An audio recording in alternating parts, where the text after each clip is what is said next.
ಕರ್ನಾಟಕ ರಾಜ್ಯ ಔಷಧ ಮತ್ತು ಮಾರಾಟ ಪ್ರತಿನಿಧಿಗಳ ಸಂಘದ ರಾಜ್ಯ ಅಧ್ಯಕ್ಷರಾಗಿ ಕೆಲಸ ಮಾಡ್ತಾ ಇದ್ದೀನಿ. ನಾಳೆ ಇಡೀ ದೇಶಾದ್ಯಂತ ಪ್ರತಿಭಟನೆಯನ್ನು ಹಮ್ಮಿಕೊಂಡಿದ್ದೀವಿ ಸರ್. ಔಷಧ ಮಾರಾಟ ಪ್ರತಿನಿಧಿಗಳ ಸಂಘದಿಂದ FMRI ಅಂತೇಳಿ, federation of medical and science representative association of India, ಇಲ್ಲಿ ಕರ್ನಾಟಕದಲ್ಲಿ ಕರ್ನಾಟಕ ರಾಜ್ಯ ಔಷಧ ಮತ್ತು ಮಾರಾಟ ಪ್ರತಿನಿಧಿಗಳ ಸಂಘಟನೆ.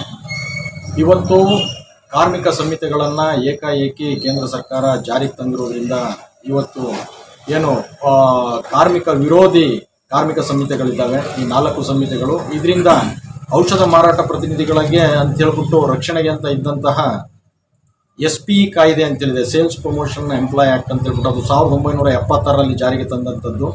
ಅದನ್ನು ಕೂಡ ಇವತ್ತು ನಮ್ಮ ಪ್ರೊಟೆಕ್ಷನ್ಗೆ ಇಲ್ಲದೆ ರೀತಿಯಲ್ಲಿ ಆಗ್ತಾ ಇದೆ.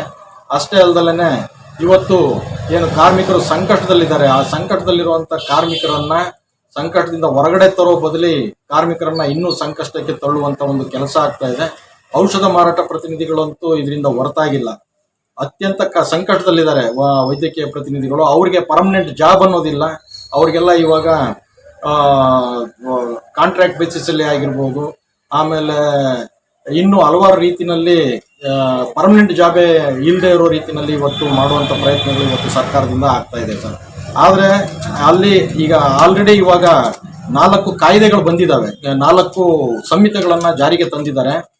ರಾಜ್ಯದಲ್ಲಿ ಕೂಡ ಇವರು ನಮ್ಮ ಹೋರಾಟವನ್ನು ನೋಡಿಬಿಟ್ಟು ಇದುವರೆಗೂ ಕೂಡ ರಾಜ್ಯ ಸರ್ಕಾರನೂ ಕೂಡ ಈ ಸಂಹಿತೆಗಳನ್ನು, ಕೇಂದ್ರ ಸರ್ಕಾರ ತಂದಿರುವಂತಹ ಕಾರ್ಮಿಕ ವಿರೋಧಿ ಸಂಹಿತೆಗಳನ್ನು ನಾವು ಜಾರಿಗೆ ತರೋದಿಲ್ಲ ಅಂತೇಳ್ಬಿಟ್ಟು ಕೂಡ ಹೇಳುವಂಥ ಒಂದು ಕೆಲಸವನ್ನು ಕೂಡ ರಾಜ್ಯ ಸರ್ಕಾರ ಕೂಡ ಮಾಡ್ತಾ ಇಲ್ಲ. ಸೊ ಅದನ್ನು ನೋಡಿದಾಗ ಕೇಂದ್ರ ಸರ್ಕಾರ ಇರ್ಬೋದು, ರಾಜ್ಯ ಸರ್ಕಾರ ಇರ್ಬೋದು, ಎರಡೂ ಸರ್ಕಾರಗಳು ಕೂಡ ಇವತ್ತು ಕಾರ್ಪೊರೇಟ್ ಕಂಪನಿಗಳ ಪರವಾಗಿ ಇದ್ದಾವೆ ಅಂತೇಳಿ ಹೇಳೋದಕ್ಕೆ ಇಷ್ಟಪಡ್ತೀನಿ.